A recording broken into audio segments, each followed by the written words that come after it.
Something about the sound didn't feel right. Too heavy, too wet.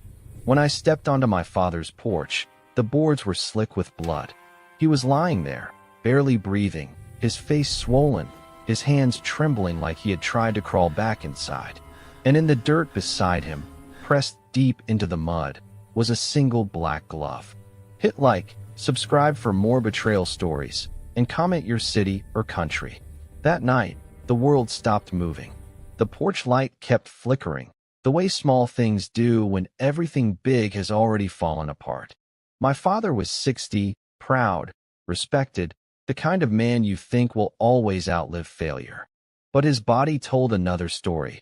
Broken ribs, bruised ribs, a gash behind his ear from being struck with something hard, deliberate. The sheriff showed up 20 minutes later, a step too slow, a tone too casual. Said it looked like a robbery gone wrong. But the cash box from his small engine shop was untouched. His wallet was still in his pocket. They didn't come for money. They came for him. When the ambulance carried him away, I followed quietly. The paramedic said words like head trauma and internal bleeding. Every phrase stabbed harder. My father, once a man who never bent for anyone, now lay silent under a white sheet of oxygen fog. In the emergency room, while nurses hooked him to machines, the sheriff walked in again. Said they'd do their best, but rural counties like ours had limited resources. He took a few pictures of the glove, but didn't notice the symbol stitched inside. For numbers, 5231. I recognized it. Not the meaning, but the precision. Whoever wore that glove wasn't a common thief. I hadn't told anyone yet who I was or what I'd done in the past 10 years. People still thought I was just the son who left, the one who never looked back. But behind that silence stood 8 years of covert missions. Delta Force teaches you to stay quiet, observe, strike last. Tonight, that skill became my curse and my weapon. The doctor finally walked in after midnight. He's stable for now, but the damage is serious. Then he whispered, like he didn't want to say it out loud. Most of these injuries look professional. Professional. That word meant everything. It meant premeditated. It meant someone planned this. I drove back home in a storm that wouldn't end, windshield wipers slicing across lightning flashes like gunfire. The porch still smelled of metal and oil, the tools overturned, the wooden steps cracked under blood. I stood there too long, listening to the soft whine of the wind through the trees. Something about the way the door had been broken felt deliberate. It hadn't been forced open all at once, but pried gradually, almost surgical. Whoever came here knew my father, knew where to hit, where to hurt. Inside, the kitchen light was still on. My father always cooked at night when he couldn't sleep. His last meal was still warm when I picked the plate up. Beans, cornbread, and a half-finished beer. And then I saw it. On the counter under his reading glasses, two things out of place. A manila envelope wrapped with twine and a Polaroid. The photo showed my father standing with 3 men from the county, smiling beside a construction site. But behind them, faint but visible, stood a 4th man in the distance wearing a black jacket with that same number stitched on the arm, 5231. I took the envelope outside, under the porch light. Inside were old court documents dated nearly 20 years ago, lawsuits, property disputes, and one signed affidavit bearing my father's name. Something about stolen funds, missing accounts, a contractor named Preston. The name ticked at my memory. Judge Preston. He used to visit our house when I was a kid. So did his son. The night tightened around me. Every tree in the yard looked like it was hiding someone. My instincts said to check the perimeter. Not fear, habit. I made a slow lap around the property, scanning the soil for tracks. For distinct pairs of boot marks. Each uniform. Each starting from the road and stopping exactly where the blood began. That precision wasn't random. They wanted to send a message. To show power, to humiliate him. When I returned to the porch steps, I sat down, rain dripping from my jacket, my hands covered in dried blood. Underneath that same step where we used to hide spare keys, something glinted. I pulled it out. A brass shell casing, unspent. .45 caliber. Civilian issue, but the pattern of where looked used, military-grade polish, not casual. Someone had been trained. As thunder cracked overhead, something inside me snapped open.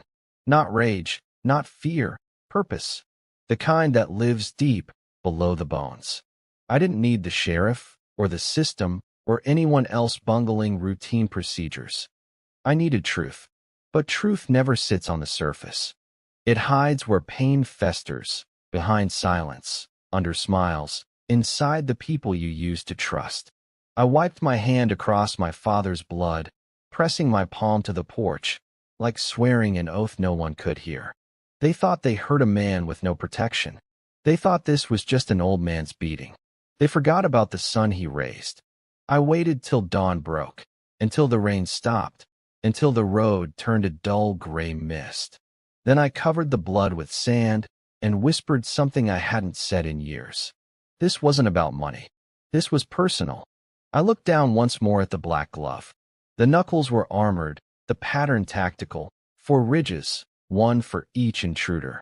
They moved like a team, one for distraction, one for control, one to strike, last to watch.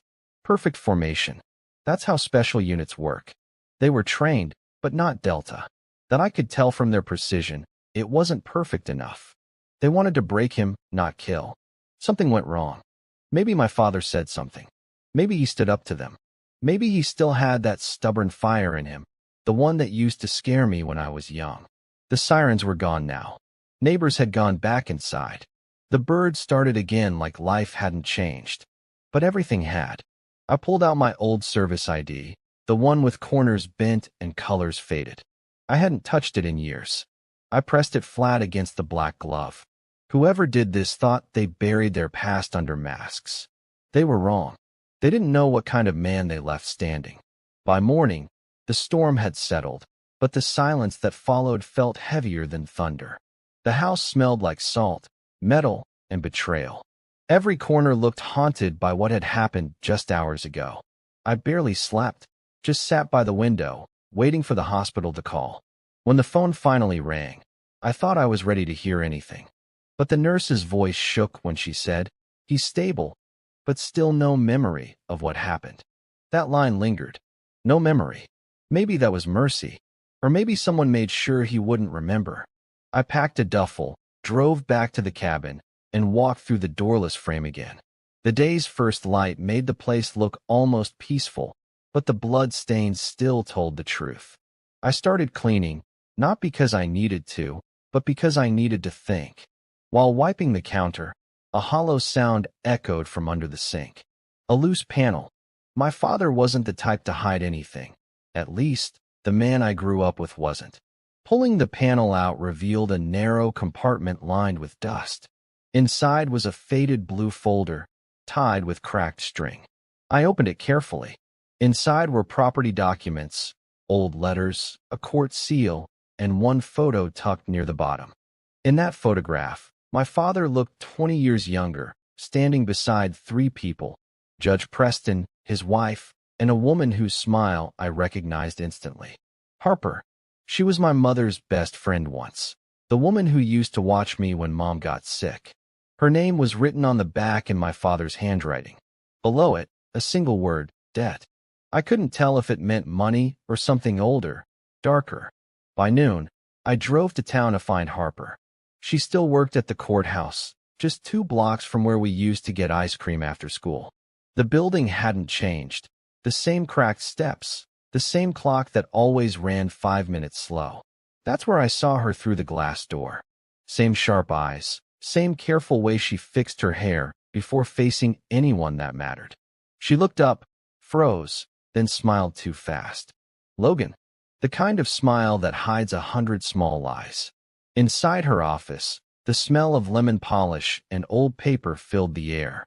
She started talking before I could ask a single thing, about how sorry she was, how awful it was to hear about my father, how people these days are capable of terrible things. Her words came too polished, too prepared. Then she glanced at the file in my hand, the one I'd found under the sink. Her voice cracked, just for a second. And if you've ever interrogated suspects, You know the sound when truth bleeds through polished lies. Something terrified her. I leaned forward a little, not speaking, just letting silence do its job. Finally, she muttered, "You shouldn't dig through your father's past. It's not safe."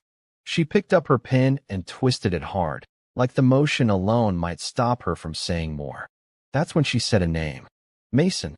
She didn't say who he was yet, but the way her eyes drifted toward a picture frame told me enough. A young man with her nose, her hair, her pride. Her son. The kid who grew up across the street. I left without another word. Outside, the sunlight looked sharper, colder. Back in my truck, I sat still for a long time, replaying her tone, her tremble. Mason. Her son. One of the four. It had to be.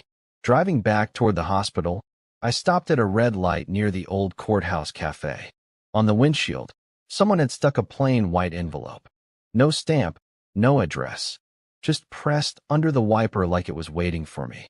Inside, there was a single sheet of paper.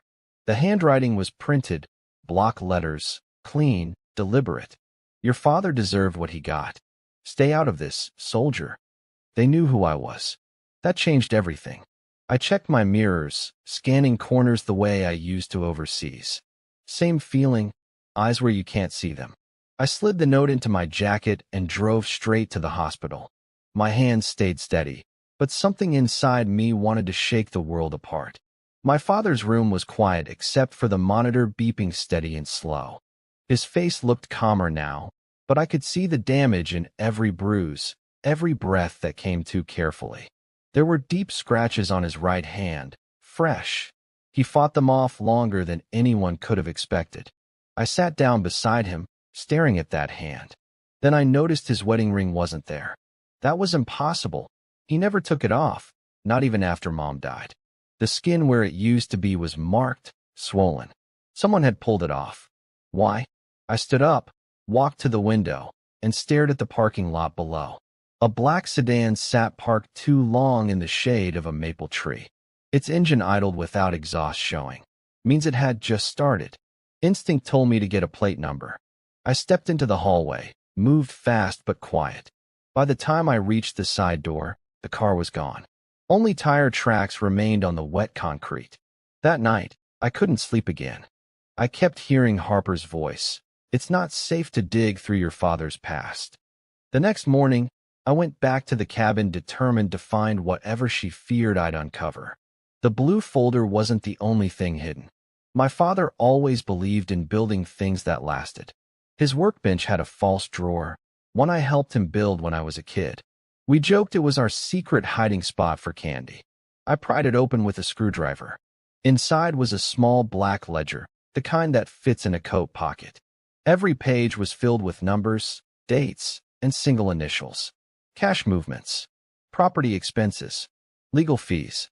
At the last page, the writing stopped abruptly, just one unfinished line. Tell Logan, then a long scratch that slashed halfway through the paper. Beside it lay a metal pen, not ordinary, engraved with a brass insignia reading County Infrastructure Program. That was Judge Preston's old initiative. Everything, it seemed, started with him. I closed the ledger, tucked it in my jacket, and looked around the cabin one last time. The walls that once kept us safe now felt like they were listening. There was no home left here, only unspoken truth. Before leaving, I turned back toward the porch, still scarred, still stained, still silent. I whispered under my breath, "Whatever you started, Dad, I'll finish it right." Then I walked away from that old house, not knowing that the next time I came back, there'd be another body on that same porch. That evening, the hospital called again. My father had woken up, but only long enough to whisper a few disconnected words before slipping back under sedation. The nurse said he kept repeating the same thing. Don't trust the familiar. They knew the code. That sentence kept replaying in my head as I drove downtown. They knew the code. It had to mean something specific to the cabin, maybe the lock combination or the safe we kept under the shed. Only a handful of people ever knew it. Family, one old neighbor, and my childhood best friend, Kyle. We hadn't spoken in years. He still lived in town, Ran a small auto shop near the river.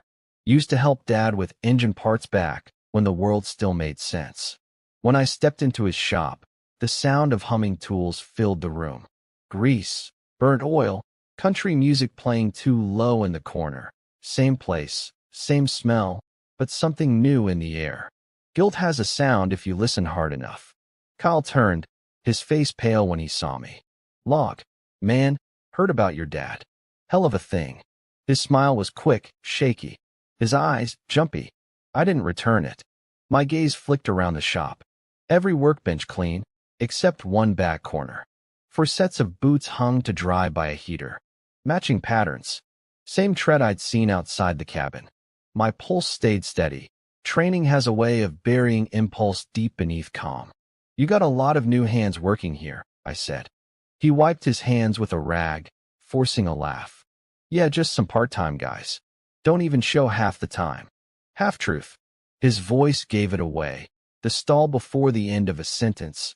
That small split second where your brain hesitates because it's trying to remember the lie you told last time.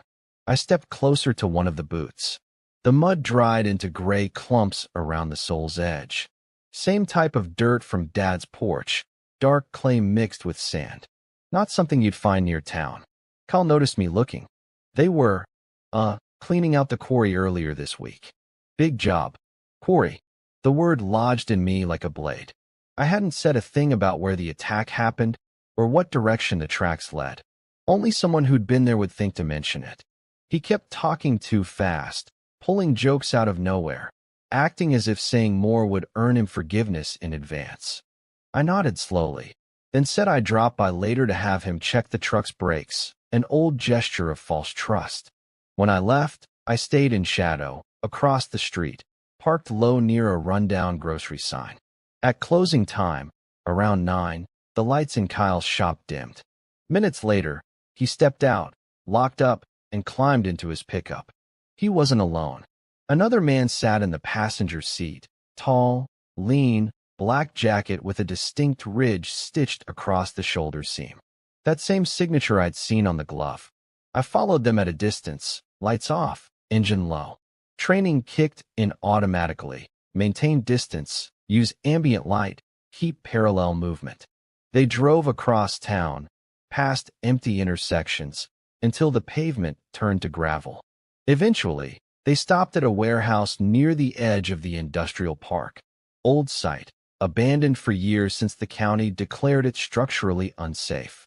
Both got out, glancing around before disappearing inside. I parked 2 blocks away and walked in the dark, counting steps, scanning corners. The air smelled of rust and river water. Through a cracked window, I saw a flickering light. Someone inside had rigged up a portable lamp. For shadows moved in a half circle. Kyle, the man from the truck, and 2 others. No masks this time, but enough familiarity to confirm everything. One of them had a slight limp. Exactly the gait I'd seen on those porch tracks near the front steps. They were arguing. I caught words between echoes. He wasn't supposed to hit him that hard. Orders were to warn, not to cripple. She said he'd confess if scared enough, she. A pronoun that changed everything. One of them slammed a fist onto a table, cursing about evidence, about guilt. Then another voice, low and sharp. Harper said cleanup's done. Judge's son wants no trace left at the cabin. Harper, Judge's son, Mason. It all spun into place. Not a random attack, not even vengeance. Something bigger, layered. I pressed closer to the wall, breath held. The shadows shifted. One man stood, heading for the back exit, the same one near me. I slipped behind an old steel column as boots brushed past. He muttered to himself, dialing on his phone. The name that flashed briefly in the reflection of a broken window made my stomach tighten. Preston. No first name, just Preston. I waited until the door slammed, then moved back toward the corner of the warehouse, holding my breath against the smell of fuel. On an old metal table sat an envelope, marked with grease prints. Papers spilled from it, billing receipts, a map, photos. I only had 5 seconds before headlights swept the back wall, forcing me to duck out. But I saw enough. One picture frozen in time. My father, standing outside his cabin, taken weeks before the attack. From the angle, it was surveillance. Someone had been watching him long before the night they struck. News broke the next day that one of Judge Preston's former construction accounts was under audit for missing state funds. My father had been audit inspector back then. He must have found something worth silencing. When I looked at that photograph later, the reflection in the window behind my father showed another face. Half hidden, but unmistakably familiar. Harper's. The realization hit harder than any bullet. They weren't just cleaning up old corruption. They were erasing witnesses. That night, I sat by my father's hospital bed again. His eyes fluttered open just once, words barely more than breath. Harper's boy, Mason, tell no one. Then the monitor beeped faster, nurses rushing in. I stepped back, heart hammering, as doctors swarmed him. In that chaos, one thought burned brighter than anything. If Harper was involved, then Kyle wasn't the only one wearing a mask. The whole town was. And somewhere inside that web of secrets, the people who hurt my father were still breathing, still smiling, still pretending. But not for long. The following morning, fog hung low over the town like smoke that refused to clear. Every streetlight looked dimmer, every face harder to trust. I drove to the courthouse again, straight toward the woman who'd once tucked me in when my mother was too sick to stand, Harper. She was already there when I arrived, standing outside on the courthouse steps, talking to someone I couldn't see from the truck window. Her posture gave her away. Sharp shoulders, movements too careful. That wasn't grief. That was control. The kind of control that comes from knowing you started something you can't undo. I waited until the other person left before walking up. Her smile was brittle when she saw me. "Logan, how's your father holding up? I've been praying for him." Her words missed timing with her eyes. She looked everywhere but at me. "I need to ask about something," I said flatly. "Mason and Judge Preston." Her face stiffened. "You shouldn't drag them into this. I think they're already in it." That stopped her. Her hand froze halfway through brushing her hair. A second later, she gave a small, almost soundless laugh. "You always did have your father's imagination." I let the silence stretch until the cracks showed. Lies collapse under quiet faster than noise. Her voice faltered again, eyes darting toward the courthouse door where employees started to trickle in. "Not here," she muttered. "Too many eyes." She walked toward the parking lot. I followed. The air felt thick, like the air before a storm, the kind that reminds you something's about to break. We stopped near her car, a silver sedan polished to a lawyer's perfection. She opened the door, but instead of getting in, she pulled an old photograph from her purse and held it out. "I keep this," she said softly, "to remind myself he was once a good man." It was my father in his 20s, smiling beside two women, one of them my mother, the other, Harper, younger, freer, almost unrecognizable in how happy she looked. "What happened to him?" I asked. Her lips trembled. "He chose your mother." The words hit like static, thick and sharp. She looked down, ashamed, but there was no regret in her tone, only bitterness aged like rust. After she passed, I kept visiting him. We talked about everything. Politics, the land, money, old cases. When he found out how much Preston was taking from county funds, he said he'd expose it. He didn't listen when I told him not to. Her voice broke completely now, and tears slid down her face, smearing her mascara in crooked trails. "You think I wanted this?" He wouldn't stop digging. My breath stayed steady but heavy. "You mean they wouldn't let him?" Her silence said yes. She looked at me then, eyes red, whispering like she didn't want her own words to exist. "They promised it would just scare him. Mason swore no one would get hurt." My jaw clenched. "Your son hit my father with a crowbar." She staggered back, one hand to her chest. "He told me it got out of hand, that one of the others panicked. I tried to fix this. I begged Judge Preston to leave it alone. Then it became—" She couldn't finish. The shards of truth started fitting together in my mind. Harper's guilt, Mason's involvement, Preston pulling the strings. My father's silence all these years wasn't about corruption. It was about protecting someone who didn't deserve it. Harper wiped her tears, shoulders shaking. You don't understand. You go digging into this, they'll come for you too. These people don't forgive, and they don't forget. I took a step closer, my voice barely above a whisper. Then they'll learn what happens when they make that mistake. She looked up, terrified.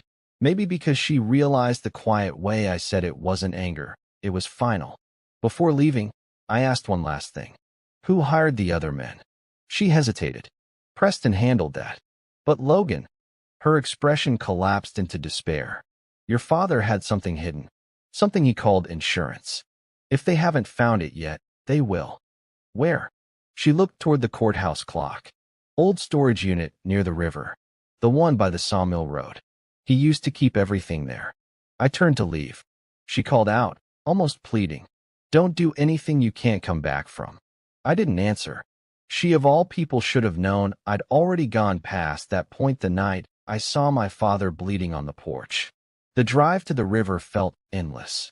The sun was barely up, dripping through the mist like crushed gold. I stopped at the storage lot. Row after row of rusted doors lined up like headstones. My father's unit, number 19, sat near the back. The lock was old but new scratch marks surrounded it. Someone had tried to open it recently, then stopped. I drew a deep breath and lifted the door. The hinges screamed. Inside, dust floated like ash in the air. There wasn't much. A few boxes, an old workbench, shelves with labeled binders. But there, taped under the bench, was a small drive wrapped in black tape. Written across in faded pen. Preston, full record. My heartbeat steadied into focus. When I pocketed it, headlights flared across the far end of the lot. A dark SUV pulled in, engine growling low. My instincts fired. I ducked between the storage rows, crouching low until the sound stopped. Footsteps crunched gravel. A man's voice muttered something muffled by distance. Then a metallic click echoed, a gun being racked. I held still, every sense sharpened. The door of my father's unit slammed open. The man cursed under his breath. He rummaged through boxes, tossing them against walls. Then another voice said, "Nothing here. He's already been." A pause. Then, "Preston won't like that." Their footsteps faded, retreating toward the SUV. Tires scattered gravel as they sped off, leaving emptiness and exhaust hanging behind. When the sound disappeared down the road, I finally stood up, brushing dirt off my hands. I looked at the drive again, at the shaky handwriting of a man who tried to protect what mattered. Maybe it wasn't just proof of corruption. Maybe it was the reason they came that night. In that moment, I realized something Harper never said aloud. She hadn't warned me out of guilt. She warned me because she knew Preston would erase every trace, and everyone connected. I climbed into the truck, turned the ignition, and checked the rear view one more time. The fog had swallowed the road behind me, like the world didn't want me to turn back even if I tried. Back at the hospital, I sat beside my father again, watching the way his chest rose, fragile but alive. I rested the drive on the nightstand beside him, whispering quietly, "You kept the truth. I'll use it." Machines hummed softly. Outside, thunder rolled again in the distance. Then a shadow crossed the hallway window. Someone standing there, watching. A black jacket, motionless. By the time I stepped into the hall, it was gone. But the faint smell of oil and sweat still lingered in the air. By the following day, the wind had turned colder, carrying that sharp winter bite that seeps through the walls no matter how tightly you close them. It was the kind of cold that makes silence feel heavier. My father was still alive, but his body fought for every breath. His lips moved sometimes, half-formed words that I couldn't piece together. And all I could think was how close I'd come to losing him before hearing the truth. That flash drive I found in the storage unit sat on the nightstand beside his bed like the world's smallest bomb. Quiet, ordinary, loaded with consequences. I plugged it into my old laptop later that morning. A folder popped up labeled simply, "For Logan." Inside were scanned court documents, bank transfers, property records, all tying Judge Preston to millions siphoned out of infrastructure budgets over the past 2 decades. There were signed authorizations, offshore accounts, and his legal partner's notarized copy of an old will. The name written at the top of that will stop my breathing. Harper Preston. But that wasn't the shock. My father's name appeared, too. Michael Ryder, listed as a secondary signatory, the date matching the year my mother died. Just below that, beneficiaries. Mason Preston, jointly entitled as successor to trust holdings upon Michael Ryder's incapacitation or death. The air in the room felt dense, pressing against my ribs. My father wasn't a victim of random violence. He stood in the way of a generational handover of corruption, a contract masked as inheritance. Someone knocked gently at the hospital door. It was Emily, his nurse. He's awake for a few minutes each hour. Just don't push him too hard. I nodded, closing the laptop. When she left, I took his hand lightly. Dad, you kept all this buried. Why didn't you ever tell me? His eyes opened halfway, gray and clouded but aware. Because I thought I could fix it before it reached you. His voice sounded like gravel sliding down metal. He swallowed hard. Preston's hands are everywhere. Courts, police, even Harper's firm. Nothing touches him. He closed his eyes again, forcing a shallow breath. The will. They wanted the land, the storage leases, the accounts. I refused. They took your mother first. I knew they'd come back someday. Words clawed their way up my throat. But before I could answer, the heart monitor chirped faster. Nurses rushed in, and they guided me out. I watched through the small glass window as they stabilized him again. When they were done, I slipped out quietly and went straight to the county records office. If there was a forged document, there'd be traces of who filed it. The clerk, an old friend of my father's, recognized my name and let me back into the archives. I searched through registry logs until I found it. Record number 274. B. The Preston Estate will, filed and witnessed by Harper Ellis. ESQ Harper's signature sat there, clear as daylight. She had notarized her own false inheritance deal. Back outside, a storm was rolling in. Thunderheads stacked behind the courthouse like a threat. I drove toward Harper's house, but stopped when I saw another car already in her driveway. A black luxury sedan with tinted windows. Preston's driver stood out front, smoking. I parked 2 blocks away, watched the man toss his cigarette, step inside, and shut the door behind him. The house lights flickered as silhouettes moved across the curtains. Tension in my chest coiled tighter with each passing minute. Then I saw something flash through the window. 2 people facing each other. Harper's movements looked panicked. Preston's were controlled, deliberate. His hands slammed down on the table. She shook her head once, hid her face with trembling fingers, and then everything went still. A second later, the driver came back out alone. I waited for 30 minutes after the car left before walking up to the porch. The door was barely latched. I pushed it open quietly. The house smelled of expensive perfume over something metallic. Harper sat in the living room, eyes glassed, empty, staring through me like she was already somewhere else. She whispered before I could ask anything. I was supposed to destroy the will. Preston said he'd forgive the debt if I did. But Michael, her voice cracked. Your father had me keep a copy hidden in case anything happened to him. Where? She pointed to the fireplace mantel. I reached up and pulled out a sealed envelope buried behind a decorative clock. Inside, my father's handwriting, firm, steady, outlined everything he knew about Preston's bribes and how Harper got trapped into signing his deals years ago. He also wrote one last instruction.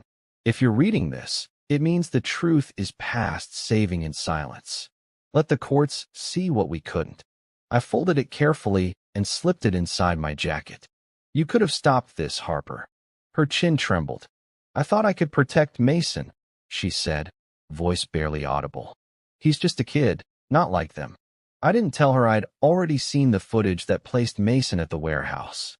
Some truths destroy people faster than lies. And right then she already looked like her soul was cracking under its own weight. Thunder rumbled closer. I stepped out without looking back. Halfway to the truck, my phone buzzed. Unknown number. The voice on the line was deep, calm, deliberate. "You're digging where you don't belong, Ryder." "Who is this?" "You can call me a friend. If you want your father to stay alive, hand over what he took from Preston." Silence stretched. "You've got until tomorrow night. No police. No press. You bring the drive to the quarry, alone." Then the line went dead. I stared at the black screen, feeling the weight of every word. The quarry, Kyle had mentioned it before. That's where all of them met. That's where they buried secrets. Now they wanted to bury me too. I looked through the windshield. Far ahead, lightning split the horizon open. It glowed silver against the cliffs where my father once taught me to shoot targets and trust no one. Tomorrow, that place would become something else, where truth and madness came to reckon. And for the first time since coming home, I wasn't sure which side I was standing on anymore. Morning came and went without light. The sky hung heavy and gray like something waiting to fall. I barely slept, too busy running through plans that all ended the same way. One road leading straight to the quarry. By dusk, I was on that road, the flash drive in my coat pocket, my dad's old truck rumbling beneath me. The closer I got, the stronger the air smelled of iron and dust. The quarry had been abandoned for years, a hollow scar in the earth where the county once dug up limestone and secrets. They wanted me here. That much I knew. But they didn't know what I'd become since I left this town. At the entrance gate, 2 sets of tire tracks crossed the mud. I killed the headlights, coasted forward, and parked beside an old crane. Wind howled through broken scaffold beams. Under that sound, voices carried from deep inside the pit. 4 of them.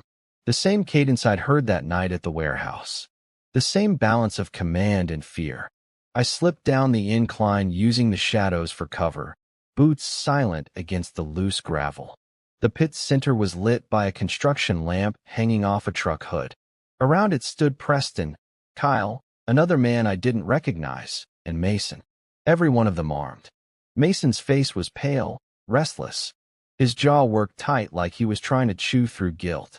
Preston, meanwhile, looked untouched by human thoughts. A judge even off the bench. I crouched behind a rusted bulldozer and listened.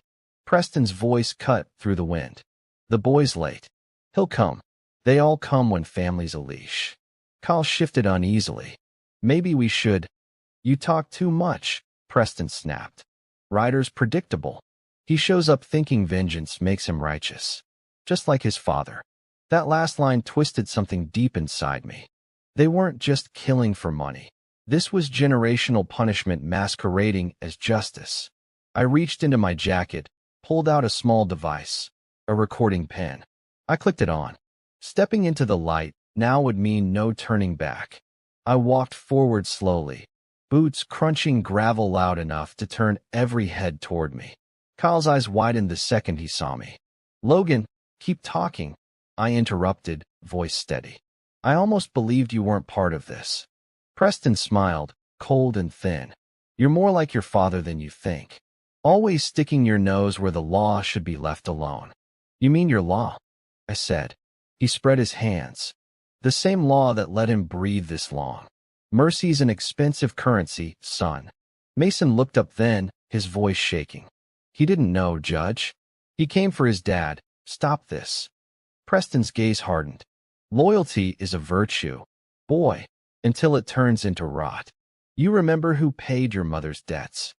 Mason froze, eyes darting between us. He looked 1 second away from breaking. That was when I said it slowly, each word like a stone landing. "You hired 4 men to beat a 60-year-old like a dog. Now I want you to tell me why." The wind died completely. Nobody spoke. Preston's silence said everything. He wasn't used to being challenged without control. Finally, he nodded toward Kyle. "Show him." Kyle stepped forward, pulling something from his coat, a black pouch. He tossed it on the ground. "Gold watch. Wallet. Wedding ring. My father's." "Consider it evidence," Preston said. "The man stole from his own contracts, framed my firm. He had it coming."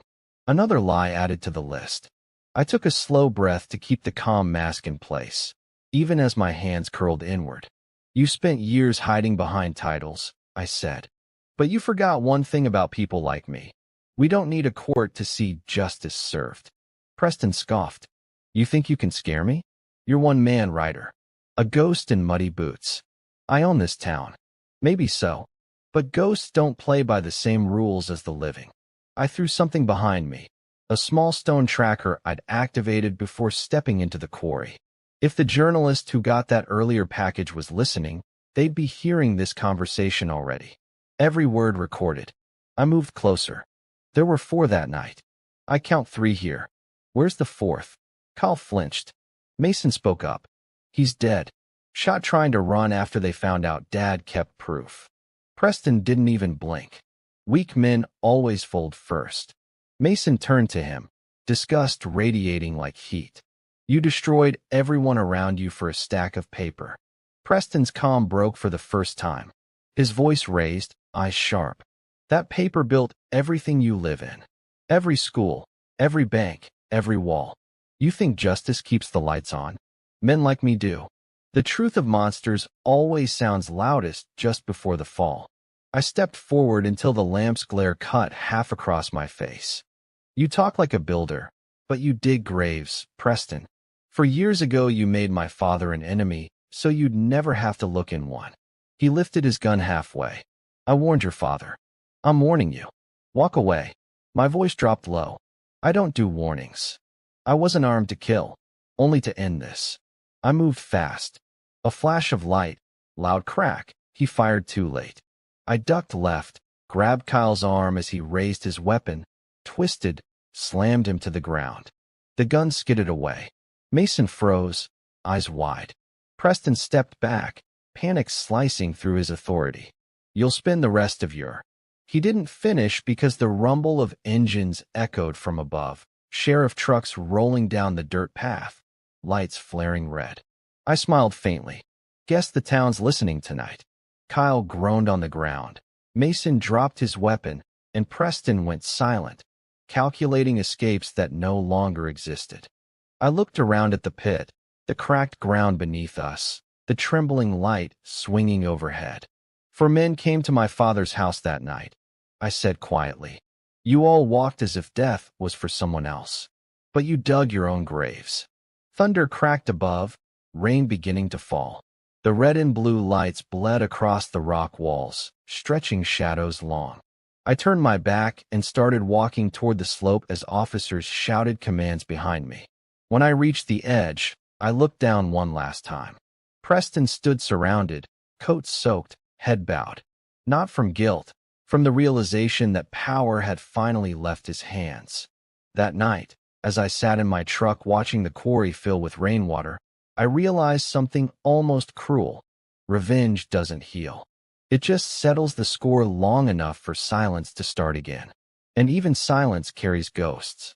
The storm didn't stop that night, it just moved. Rain washed the quarry clean, but the filth that ran this town stayed clothed in expensive suits and handshakes. By the next morning, the story had already changed. Local news called the quarry incident a misunderstanding between contractors. Preston was out within hours. No charges, no trace of the federal recording I'd sent. The sheriff refused to look me in the eye when I asked what happened. I didn't need an answer. I knew. Preston hadn't just bought power, he owned it. By sunset, new invitations were making their rounds.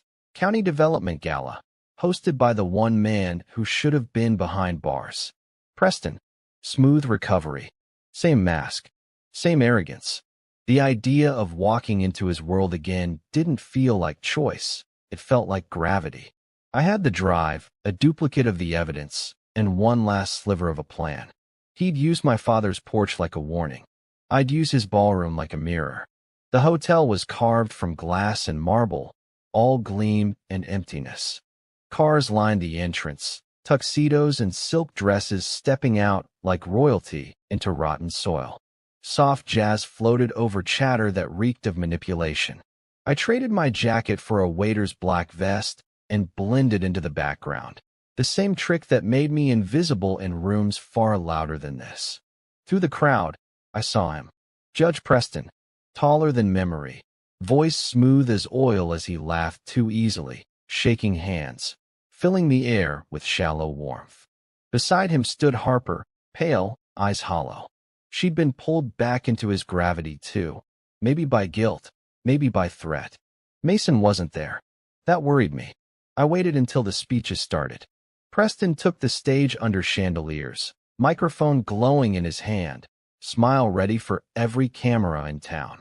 "We live in a world built on integrity," he began, and my fingers clenched around the tray I carried. He talked about structure and growth, about truth as the foundation of community. Every word tasted like poison. Then his gaze swept over the crowd and froze on me, recognition slicing through that mask. He hesitated for the smallest second, almost invisible to everyone else. But to me, it was thunder. His smile stretched tighter.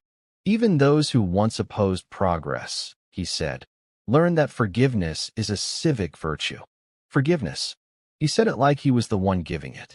When the applause started, I stepped between tables, casual stride, no rush. My footsteps sank into the carpet as the speech wrapped and waiters moved through with dessert trays. He'd started descending the stage when I stopped right in front of him. The air between us thickened instantly. He leaned closer, voice low enough to hide under the music. "Still playing soldier, are we?" His grin stayed steady. "You should have taken my deal." I slipped an envelope onto the buffet table beside him. "Consider this a trade," I said quietly. "Proof of everything you've buried. Photographs, ledgers, witness statements. It's already with a journalist.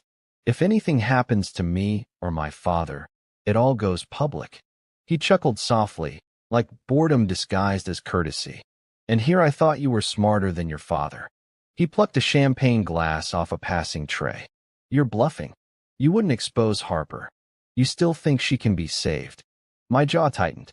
"You should have stayed in your courtroom where masks belong." "Maybe," he said, sipping calmly. "But I prefer theaters like this. People obey stories more than truth." He leaned close enough that I caught the faint scent of cologne and smoke. "You're in mine now." "Not for long." I turned to leave, but before I reached the door, the music stopped. A ripple of murmurs spread through the hall. Behind me, someone shouted, "Fire!" No smell of smoke, no heat, just chaos. Heads turned toward the entrance where a staff member pointed at flickering lights. False alarm. Deliberate distraction. When I looked back at the stage, Preston was gone. I pushed through the crowd, scanning exits, until I caught a glimpse of him heading toward the side corridor. Harper followed, clutching her clutch tight against her chest. I followed, keeping to the edge of light. The hallway stretched behind the banquet hall toward the outdoor terrace overlooking the downtown river walk. Wind rushed through open glass doors, pulling the music into echoes. Preston stood near the railing, calm again, city lights burning behind him. Harper hovered by his side, tears streaking her makeup. "Please," she said, "just let him go." He ignored her. "You knew this day would come, Harper. You delayed it long enough." "What do you want?" I asked, stepping forward. He turned, slow smile twisting back onto his face. "You. Gone. It's that simple." When I didn't move, he sighed, gesturing toward Harper. "Tell him." She flinched. "Mason's missing," she whispered. "He took your father's file from my home earlier. Preston's men are already looking for him." The world tilted for a moment. Mason had the file, my father's physical proof, the one copy outside of the drive. If they found him first, it'd all vanish. Preston's teeth flashed. "You see? You tried to play equal with men who built this place. But justice lives on paper, and paper burns easy." He started to walk past me, brushing my shoulder with the kind of confidence that comes from never being stopped before. "You'll learn," he murmured. "Some of us can't be buried." That was the last thing he said before disappearing back into the golden light of the ballroom. Harper sank against the railing, sobbing. I stood there, staring down at the black water below, his reflection distorted by wind and current. Somewhere out there, Mason was running, maybe from guilt, maybe toward redemption. Either way, the past wasn't done taking from us. I pulled out my phone, opened the GPS feed I'd embedded on the flash drive. One faint signal blinking east of town. The quarry road again. He'd gone back. The place where it all began. I turned to Harper. If you ever wanted to make this right, tonight's all you've got. She nodded weakly, clutching her coat. For the first time since any of this began, her guilt outweighed her fear. As I drove away from the hotel, rain started again, streaking across the windshield in crooked veins of silver. Lights blurred. The road narrowed into a tunnel of darkness. In that reflection, for a moment, I saw my father's eyes staring back at me, steady, patient, waiting. I pressed harder on the gas. Somewhere in that darkness, Mason still had a chance to tell the truth. But the kind of men Preston created didn't let witnesses speak twice. And I wasn't letting another soul die for silence. The roads out of town twisted like scars through the forest, slick with rain and moonlight. My headlights caught fragments of branches, broken trails, tire marks, every sign that someone had driven this way not long ago.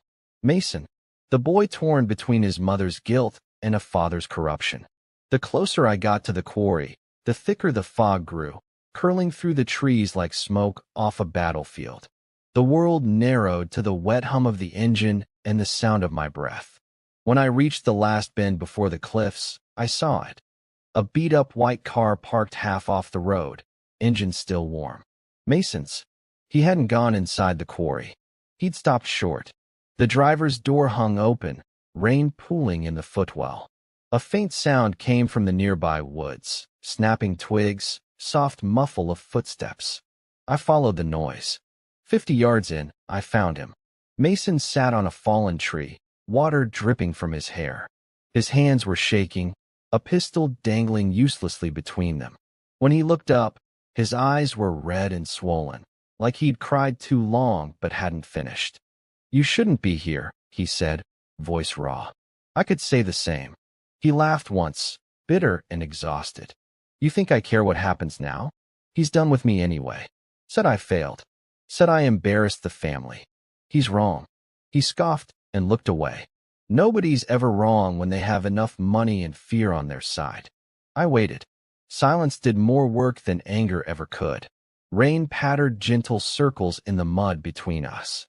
Finally, his voice cracked. "I just wanted to scare him," he said, staring down. "Your father.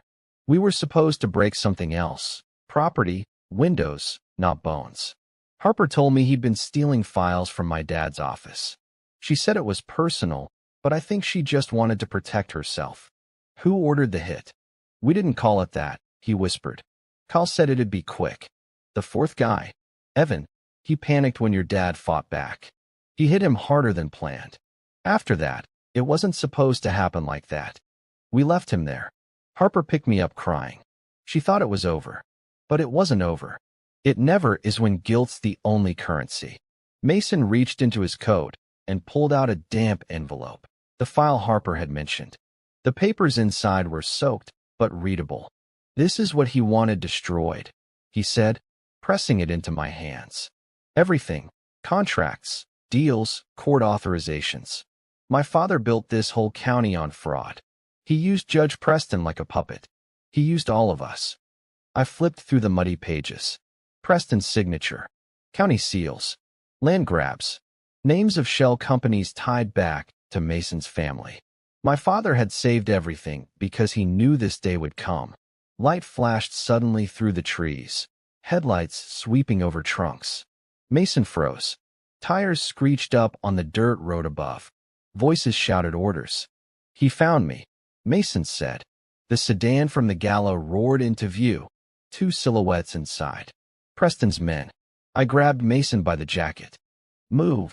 We took off through the brush, mud sucking at our boots, branches clawing our arms as bullets snapped through the trees behind us. Adrenaline blurred everything down to motion and sound, heartbeats, gunfire, breath, rain. We reached an old culvert that tunneled under the road. Crawling through it, mud coating our hands, we emerged on the other side of the ravine. The shouts grew distant. Mason was gasping for air, his body trembling from more than fear. They'll kill me, he said quietly. Not if we get out alive first. Alive doesn't mean clean, he said, voice quivering. You don't get redemption when blood's already spilled. Before I could respond, another shot cracked the night. Mason jerked forward, collapsing into me, blood spreading across his shoulder. Mason! He struggled to speak, voice fading fast. I tried to make it right. Another shot echoed. I dragged him behind a truck wreck lodged by the roadside. From the fog, two figures appeared. Preston wasn't among them, just his enforcers. I returned fire, controlled bursts aimed low. One went down, the other fled back toward the car. The echo rolled like thunder, then settled into silence. I turned back to Mason. He was pale, hands clutching the open wound. Red soaked through his shirt. You need a hospital, I said. He shook his head weakly. No time. Listen, I put a copy of the file. Inside Harper's safe, courthouse, codes her birthday. If you want this to mean something, don't give it to the police. Give it to the journalist. My mother trusts her. He coughed once, blood spilling onto his arm. Tell her I said. Tell her I. The rest stuttered out before he could finish. His eyes drifted toward the sky, fog swirling around us like smoke from something holy. For a long time, I didn't move. Rain blurred everything. The trees, the road, the sound of engines fading. There's a moment after someone dies where the world feels too quiet, like time itself bows its head. I hadn't known Mason well enough to mourn him, but I felt something heavier, the weight of a life warped by his father's lies. When I lifted him onto my shoulder, the papers fell from my jacket pocket, scattering across the mud like fallen feathers. I gathered every torn piece, storing them inside my coat again. He died trying to fix what older men had broken. That deserved to mean something. By dawn, I reached Harper's house. Her lights were off, curtains drawn, but I didn't knock. I left the file sealed inside her mailbox, wrapped in a plastic cover from my truck. I knew she'd find it, and I knew the guilt would tear her apart far worse than any confrontation could. Driving away, the storm finally broke open. The rain came in sheets, cleaning the roads, but not me. Mason's voice reverberated through my mind. Alive doesn't mean clean. He was right. Revenge never wipes the slate. It just redraws the scars. In the distance, red lights flickered. Police, maybe paramedics, maybe ghosts. I didn't stop. I just drove until the fog thinned and morning stretched its pale, tired light across the world. The fight wasn't over. Preston was still free. But now, for the first time, he'd lost his son to his own creation. And that kind of loss, no man can buy his way out of. Dawn came pale and colorless, the kind of light that doesn't feel alive yet. The storm had washed the town clean, but left every street smelling of rot. I pulled off the road just outside the quarry, parked beneath a ridge, and stared at the horizon until my breath stopped shaking. Mason was gone. Harper had the file. And Preston, he would know by now that his son had crossed the line. When predators lose the illusion of control, they become dangerous. But so do soldiers who've got nothing left to lose. I climbed out of the truck, gravel grinding under my boots. The woods around the quarry were silent except for the distant echo of a train somewhere to the east. Every plan I'd built overnight came down to this. Drag Preston's empire into daylight, piece by piece, using the same fear he'd used on everyone else. I unpacked what I'd brought, just tools, rope, 2 signal flares, a small recorder, and a shovel. The shovel was old, the same one my father had kept in the shed since I was a kid. He used to say digging teaches patience. Tonight, it would teach truth. At the base of the north slope, I planted my first trap, pressure plates from scrap metal, wired to air horns and motion lights, the kind of noise that feeds panic. I wasn't planning to kill anyone. I wanted Preston exposed, not buried. Every man who followed him would hear what guilt sounds like in the dark. By mid-morning, I called the journalist I'd mailed the first files to. Her voice was tired but alert. "Everything's verified," she said. "We're running the story tomorrow." "Make it tonight," I told her. "And keep a camera crew ready." If Preston wanted to control the narrative, I'd hand him one he couldn't rewrite. Hours passed before the first vehicle arrived. A black SUV, the same type that had chased Mason through the woods. 5 men stepped out, helmets off, moving like they'd done this before. Preston wasn't with them yet. The driver made a call, nodded, and pointed toward the ridge. My ridge. They started forward. I waited, patient, hidden under the canopy until one of them tripped the first plate. The air erupted with the screaming roar of horns.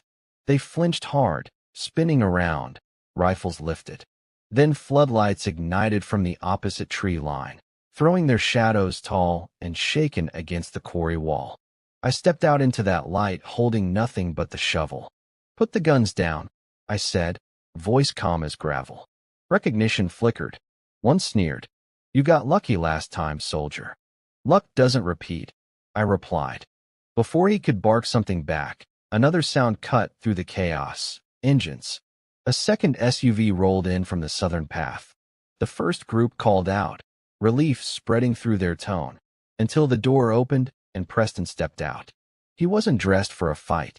Navy suit, clean shoes, raincoat. The kind of man who watched ruin like it was theater. "Enough of this," he said, voice echoing off the rock. "You've embarrassed yourself long enough, Ryder. Your son's dead," I said plainly. "He died trying to fix what you broke."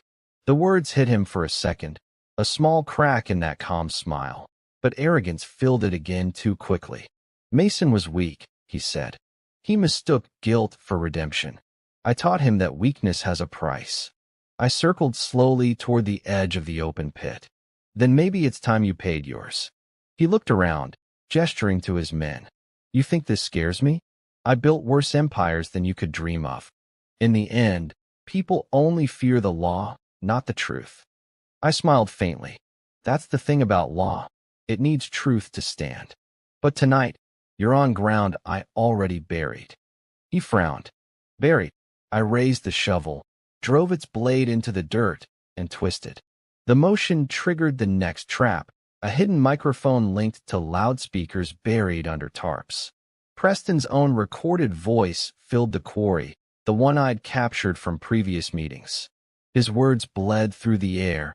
"Erase the evidence. Make it look like an accident. Don't stop until he's ruined." The men froze. The sound came from everywhere, surrounding them. Confusion turned to doubt, then anger. Preston stepped back, shaking his head. "Turn that off." One of his own men looked at him, then at me. "That's your voice." Preston snapped. "Don't you dare." But the trap chain continued. Another clip played. "If Harper or Mason talk, handle them. Quietly." That line landed like a bullet nobody could deflect. I watched their confidence rot in real time. 2 men dropped their weapons. Another backed toward the SUVs. Preston's composure collapsed inch by inch, face twisting with something between fury and fear. "You think this clears you?" he shouted. "Your father was corrupt too. He had his price. Everyone does." I shook my head. "Maybe. But he faced it like a man. You hide behind graves you never dig yourself." Lightning split the sky, and thunder rolled through the pit like drums. Rain began to pour again, washing over mud and metal alike. Preston pointed at me, voice breaking. "You'll leave this place in chains." "No." I cut in quietly, my voice almost lost in the rain. "You'll leave it in truth." Sirens wailed from the ridge above, real ones this time. Blue lights bouncing across the rocks. The journalist had done it. The story was live. Every radio in town must have been replaying the same tapes that now echoed in this pit. Preston stumbled backward as officers poured down the path, led by state police, not his sheriff. He looked at me once more, hollow, water dripping from his face. "You don't win this," he spat. I met his gaze, calm and steady. "I didn't come to win. I came to end it." When they cuffed him, he didn't resist, just stared into the mud where the lights caught the outline of 4 indentations I'd dug hours earlier. For shallow graves, side by side. He looked down, realizing what they meant. "You dug these." His voice shook slightly. "No," I said, turning away. "You did." Rain hammered down harder, drowning words, washing everything into a blur of mud and headlights. By the time they led him away, the traps had gone silent, the speakers dead, the quarry echoing only with weather. I stood at the edge staring at those empty holes in the ground, wondering how many more lives had been swallowed by his greed, how many more graves this town had hidden behind handshakes and brand new roads. As lightning traced across the clouds, a memory of my father's voice whispered through the noise. Justice isn't revenge, it's truth exposed. He was right. The truth was out now, but it didn't feel like justice. It felt like exhaustion, like standing at the edge of a wound that would never close. Still, I stayed there until dawn's first light cut through the fog, pale and uncertain but steady, like the world trying to start over. Daylight broke across the quarry like a wound split open. Mud streaked the rock walls, glinting under the glow of early sun. The rain had stopped, but left behind a silence too thick to breathe. Police trucks idled at the ridge above, radios crackling orders, boots crunching gravel. Down in the pit, Preston stood cuffed, coat ruined, hair plastered to his forehead. Two of his men sat nearby, drenched, shivering, and pale. The officers wanted to take him straight to county, but the lead investigator, federal, not local, shook his head. Evidence first, he said. Then he speaks. They had the recordings, the drive, the files. All they needed now were the confessions. That's when the officer turned to me. You started this. You end it. I walked forward slowly until I stood face to face with Preston. His eyes were full of the same arrogance, just cracked around the edges now. He looked like a man who believed the world existed to entertain his cruelty, and suddenly couldn't understand why it stopped clapping. For graves, I said quietly. One for each man who thought my father's life could be bought, beaten, and buried. You dug them in greed. You'll finish them in truth. One of the agents tossed a shovel toward Preston. It hit the mud with a dull thud. For the first time, he looked small. Not weak, just human in a way he'd spent decades avoiding. His lips curled into something like disgust, but not directed at me. More like he despised the shape of humility itself. You think this proves anything? He whispered. The system will find a way to free me. Then dig, I told him, and tell the system that to its face. The first shovel hit the mud hard, sound echoing through the open pit. The others followed, his men forced into motion by the weight of silence. Every thrust was a confession in rhythm. Shove, lift, drop. I didn't look away. As they worked, officers recorded from every angle. A camera drone hovered overhead, capturing the living proof that power had a face, a name, and now a reckoning. After minutes that bled into an hour, Preston's breathing turned ragged. He paused, leaning on the shovel handle, mud climbing his sleeves. Then he looked up. You want words? Yes, I said. For once, something honest. He straightened, lips cracking into a sneer. We built this county from nothing. Roads, water, jobs. I took from men who took before me. Your father wanted purity in a world that survives on corruption. You think you'll fix it by humiliating me. I'm not fixing anything, I said. I'm ending a story that killed too many people. Harper arrived then, escorted past the police line, raincoat wrapped tight. Her face looked older by decades, every step heavy with grief that no confession could erase. When she saw Preston, she froze. You destroyed everything, she said softly. Even your own son. Preston turned to her, voice breaking with something almost like pain. Mason chose weakness over legacy. He questioned blood. He tried to save it, she said. What you did to him wasn't power, it was punishment. The silence that followed cut sharper than any blade. She turned toward me then, eyes red. It's over. Not until he admits it, I said. Her gaze dropped to the holes in the ground. Then make him see. One of the officers stepped forward, reading the formal rites aloud, the words heavy against the rain-soaked morning. Theft, bribery, conspiracy, attempted murder, obstruction of justice. Preston didn't flinch until they reached the last. accessory to homicide in the assault that nearly killed my father. That broke him in half. His jaw tightened, the arrogance cracked, and for a moment, just one, his head bowed. When he lifted it again, the bravado was gone. Fine, he whispered, breathing heavy. I did it. I told them to make your father quiet. I didn't mean, he stopped, like even now. Pride wanted the last word. It should have ended there. It did, I said. Just not the way you planned. Rain started again, thin, light, more cleansing than cruel. The camera captured every drop hitting his face as he stood there, muddy, defeated, lips trembling at the edges. The agents moved in, pulling him back from the dug trenches, reading final charges before leading him toward the vehicles waiting above. When they passed me, he slowed just enough to whisper, "You think you've saved him. But truth ruins families, Ryder. Not the lie." I let him keep that line. Men like him need something to believe while the walls close in. Harper stayed behind, standing near the graves. "These holes," she said softly. "They're not for them anymore, are they?" "No," I said. "They're for closure." She nodded faintly. "He'll face trial. But you'll have to live with this silence." "I already do." The cars rolled away one by one, engines fading into distance. The quarry quieted again except for the rain. I knelt by one of the graves, pressed my hand into the mud, and whispered, "For every man who thought truth could be buried." The ground was cold, solid.